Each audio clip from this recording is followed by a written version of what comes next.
में लिए हुए चावल और फूल गणेश जी की मूर्ति पर चढ़ाइए।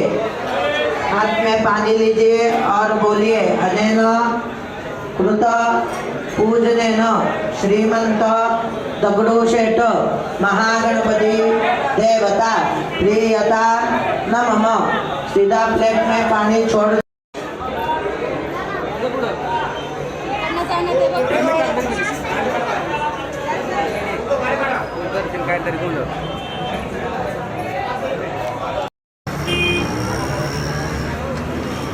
माहिती मात्र